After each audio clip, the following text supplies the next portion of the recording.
Hey guys, hope y'all are doing well. We're back. Another Wednesday video update on the options account. This one might be pretty quick. I just want to take the time to wish all y'all a Merry Christmas. I don't know if I'll have a video out. Actually, I will have a video out on Christmas. But it might not be what's scheduled for this weekend is the Retire with Less series.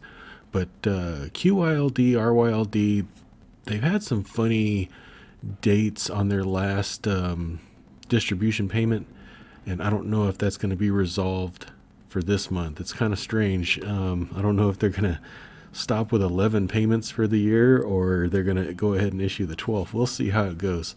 But that's going to determine which video I put out this weekend. But anyway, I just wanted to say Merry Christmas to y'all.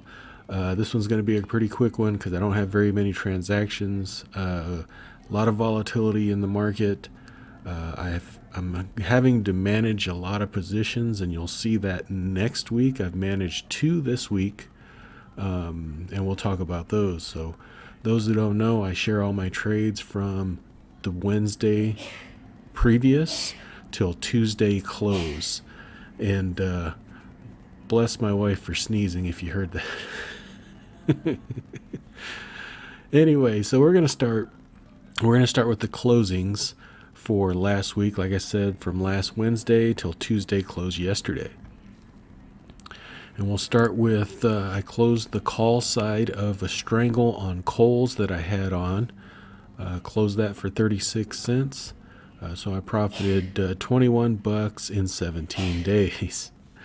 And then I closed T put, which was a 21 strike, closed that down for 14 cents, so about 30 bucks in 15 days there.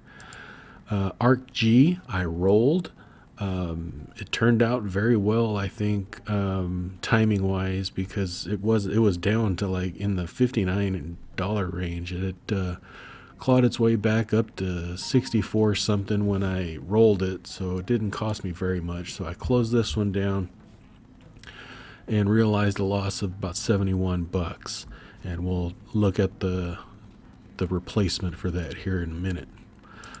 Here, HEAR, I tried to close this down. I typically do not like to have positions expire. I usually like to close them out, especially when they're really close, because this one was a 25 strike and it closed Friday at like 25.40, and you never know what happens after hours. You can still get assigned after hours and there's nothing you can do about it. So if it dropped after hours below 25, I still could have owned it, and but it wouldn't fill. So that's one of the disadvantages of doing a low volume stock that doesn't trade a lot of options. Sometimes you'll get stuck in them, and luckily it worked out this time, but profited the whole thing, 70 bucks in 39 days. KWeb, which is the Chinese internet ETF, is another one I rolled. This was a 41 strike. It clawed back a little bit too. So I closed 2 of those down at $1.39, realized a loss of $167.15, and we'll look at the what I rolled those into in a minute. Now I had a few expirations that expired worthless. All these were in my Fidelity brokerage, and I do some real kind of like speculative stuff in there. And I don't mind being assigned some stuff, and like LiDAR. This is a pretty much they make sensors for autonomous driving, and so I sold a 5 strike. It expired, so I profited 44 bucks in 37 days. I might put another one of those on, because if you guys remember, watch my net worth updates, I have a lot of cash sitting in my Fidelity brokerage, and I just want to try to make a return out of that. Now this is in my Roth IRA. I forgot to share months ago, I actually sold out of, if y'all remember, AHT. It was a hotel REIT that really got beat up, and since it's in my Roth IRA, I couldn't manage it. So because I don't want to add any more money into my retirement account. Now, So I realized a loss of like $1,500 in the retirement account. And in a retirement account, that's a complete loss. But it was either just sit on it or add more money. And I didn't want to add more money. I didn't want to sit on it. Luckily, I didn't because it kept going down. And so I sold it and started selling puts on this ETF called Meta. And this one got assigned at $16. So that expired worthless at $44 in 25 days. So I sold a call on this already as well. We'll see that below. And then Workhorse, again in my Fidelity brokerage. This one expired worthless. So profited $55 and was assigned at $6. And I'll be selling a covered call here soon. Penn National Gaming closed this one today. Got 36 cents for that. It was so $42.50 in 36 days. Synchrony Financial closed that one for 25 cents, so $40 in 41 days. And AT&T 23 put, I closed for 28 cents, so profited almost $32 in 25 days on that one. So net profit overall wasn't much, but we have to manage these positions, and we'll have to do more of those next week. So let's look at the positions I opened, and it wasn't much at all. So we'll look at Workhorse. I opened up another. Wait, that's past the 13th. I talked about this last week, I think. So here's the roll of ARC-G. Remember, we took a loss of 100 and... Wait, what did we take a loss in ARC-G? It's not sorted. It was like $70, I think. So we sold it. We rolled it down to the 60 strike, collected $285 for that one contract. And then the K-Web, we rolled those two contracts that were 41 strikes down to 39s and collected $207 per contract, so $414 per total collected premium there. And then that Meta ETF in my retirement account sold a covered call for $25 to 16 strike. So I'll probably let that one expire or get called away, either one.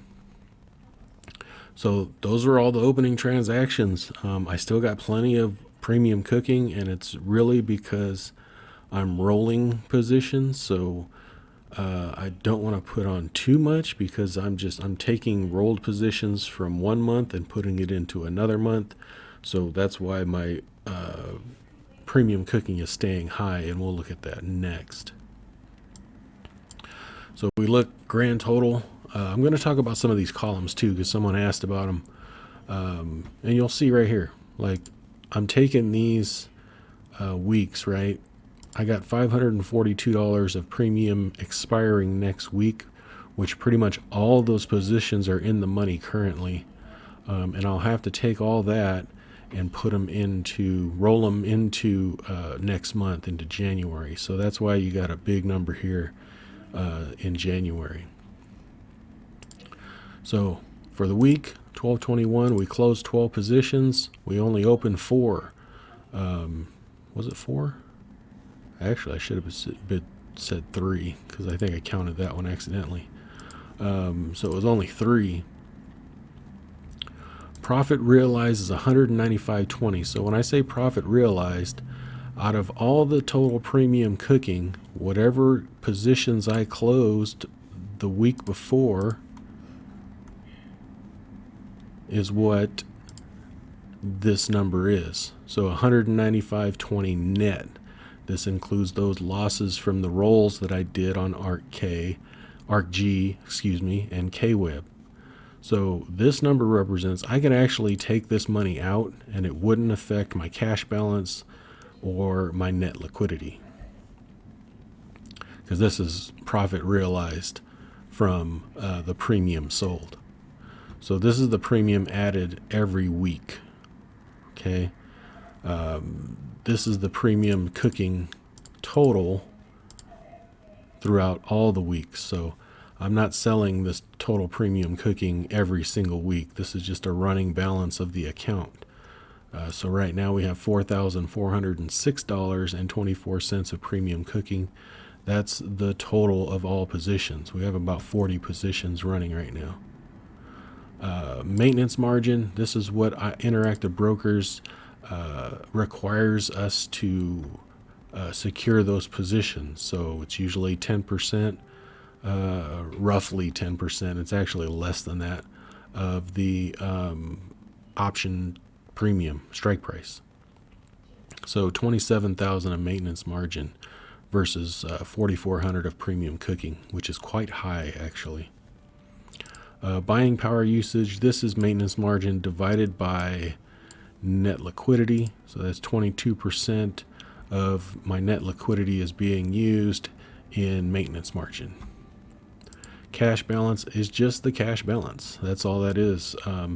It dropped because this will drop next week because we will have some positions assigned. So when you have positions assigned, it will take from your cash balance, but your net liquidity won't be affected, okay? Because the net liquidity is already baked into whatever in the money options you already have. So when you get assigned, you're going to realize you're going to have unrealized losses, but your net liquidity is already realized that. I hope that makes sense. I might not be portraying, speaking what I'm trying to say very well, but net liquidity is already taken into account the losses or the unrealized losses of your contracts. And then deposits and withdrawals, no deposits or withdrawals. This is the return on maintenance margin, so 0.68. So that is the profit realized divided by last week's maintenance margin. And then return on net liquidity, $195, so 0.17%. That's the profit realized divided by the net liquidity of last week. So I hope that kind of explains some of those columns. I know it's a little confusing. It makes sense to me. But this is just new premium sold and then profit realized from old contracts. So, and also this cash balance, you use your cash balance will fluctuate because you're using some of this cash to close out and realize these profits. So, I can say, maybe 50% of this that I'll collect, right?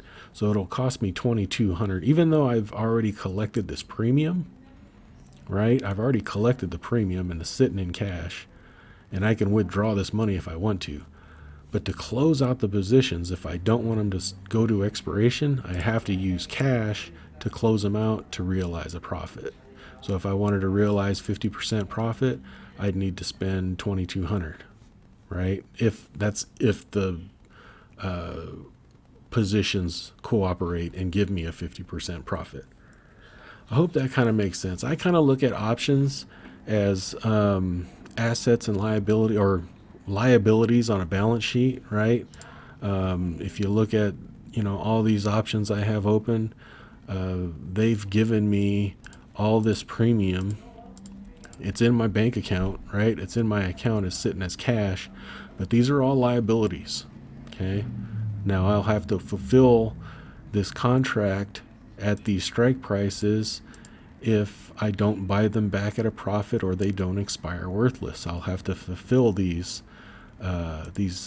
obligations, right? So I like options. I like the cash flow nature of it. You get paid up front, and you have to manage things, and we're managing some roles right now, and we'll get to see January income or premium received rise, or you'll be seeing me taking some positions and selling covered calls. So stay tuned to next week. We'll see those. This week we just rolled two positions, ARC G and KWeb. I'm anticipating next week that I'll be taking positions, maybe quite a few, and it'll be interesting to see how I manage those. So anyway, this went on long enough. Y'all have a great Christmas. If you don't see my video, if you guys don't watch my videos on the weekends, you guys have a Merry Christmas, and we'll talk to you later. Thanks. Bye-bye. I am not a financial advisor. The information contained in this video is for entertainment and informational purposes only. It is not intended to be investment advice. Please seek a licensed professional for any investment, tax, or legal advice. Thank you.